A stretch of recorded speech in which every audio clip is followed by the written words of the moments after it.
ಕಕ್ಷಿದಾರರ ಪ್ರಕರಣಗಳಲ್ಲಿ ವಕೀಲರು ಆರ್ಟಿಐ ಕಾಯ್ದೆಯಡಿ ಮಾಹಿತಿ ಪಡೆಯುವಂತಿಲ್ಲ.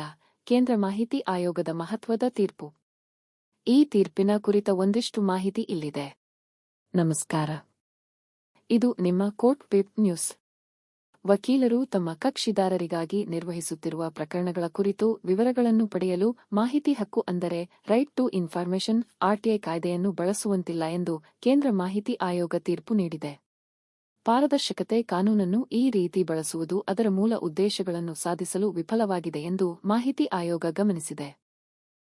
ಹರಿಯಾಣದ ಜವಾಹರ್ ನವೋದಯ ವಿದ್ಯಾಲಯದಲ್ಲಿ ಹಣ್ಣು ಮತ್ತು ತರಕಾರಿ ಪೂರೈಕೆ ಒಪ್ಪಂದವನ್ನು ಮುಕ್ತಾಯಗೊಳಿಸುವುದಕ್ಕೆ ಸಂಬಂಧಿಸಿದ ವಿವಾದದಲ್ಲಿ ವಕೀಲರೊಬ್ಬರು ಸಲ್ಲಿಸಿದ ಎರಡನೇ ಮೇಲ್ಮನವಿಯನ್ನು ವಜಾಗೊಳಿಸಿದ ಮಾಹಿತಿ ಆಯುಕ್ತೆ ಸುಧಾ ರಾಣಿ ರೇಲಂಗಿ ಮೇಲ್ಮನವಿದಾರರು ಪ್ರತಿವಾದಿಯ ಸಾರ್ವಜನಿಕ ಪ್ರಾಧಿಕಾರಕ್ಕೆ ತರಕಾರಿ ಅಥವಾ ಹಣ್ಣುಗಳನ್ನು ಪೂರೈಸುವವರಾಗಿದ್ದ ತಮ್ಮ ಸಹೋದರನ ಪರವಾಗಿ ಮಾಹಿತಿಯನ್ನು ಕೋರಿದ್ದಾರೆ ಎಂದು ಗಮನಿಸಿದರು.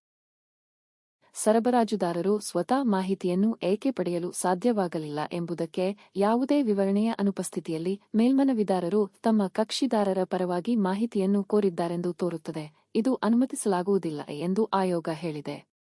ಮದ್ರಾಸ್ ಹೈಕೋರ್ಟ್ ಆದೇಶವನ್ನು ಉಲ್ಲೇಖಿಸಿ ಸಿಸಿಎ ಒಬ್ಬ ವೃತ್ತಿಪರ ವಕೀಲರು ತಮ್ಮ ಕಕ್ಷಿದಾರರ ಪರವಾಗಿ ಅವರು ಹೂಡಿರುವ ಪ್ರಕರಣಗಳಿಗೆ ಸಂಬಂಧಿಸಿದ ಮಾಹಿತಿಯನ್ನು ಪಡೆಯಲು ಸಾಧ್ಯವಿಲ್ಲ ಎಂದು ಒತ್ತಿ ಹೇಳಿದೆ. ಇಲ್ಲದಿದ್ದರೆ ಪ್ರತಿಯೊಬ್ಬ ವಕೀಲರು ತಮ್ಮ ಕಕ್ಷಿದಾರರ ಪರವಾಗಿ ಮಾಹಿತಿ ಪಡೆಯಲು ಆರ್ಟಿಐ ಕಾಯ್ದೆಯ ನಿಬಂಧನೆಗಳನ್ನು ಬಳಸುತ್ತಾರೆಯೇ ಎಂದು ಹೈಕೋರ್ಟ್ ಎಚ್ಚರಿಸಿತ್ತು. ಇದು ಆರ್ಟಿಐ ಕಾಯ್ದೆಯ ಯೋಜನೆಯ ಉದ್ದೇಶಗಳನ್ನು ಮುನ್ನಡೆಸುವುದಿಲ್ಲ.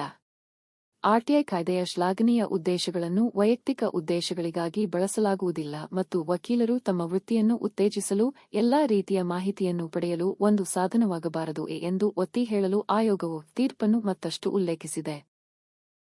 ಹಲವಾರು ದಾಖಲೆಗಳು ಬೆಂಕಿಯಲ್ಲಿ ನಾಶವಾಗಿವೆ ಮತ್ತು ವಿನಾಯಿತಿಗಳ ಅಡಿಯಲ್ಲಿ ವೈಯಕ್ತಿಕ ಮಾಹಿತಿಯನ್ನು ಸರಿಯಾಗಿ ನಿರಾಕರಿಸಲಾಗಿದೆ ಎಂದು ಸಾರ್ವಜನಿಕ ಪ್ರಾಧಿಕಾರವು ಮಾಡಿದ ಹಕ್ಕುಗಳನ್ನು ಗಮನಿಸಿದ ಸಿಪಿಒ ಒದಗಿಸಿದ ಉತ್ತರದಲ್ಲಿ ಯಾವುದೇ ದೌರ್ಬಲ್ಯವಿಲ್ಲ ಎಂದು ಹೇಳಿದೆ.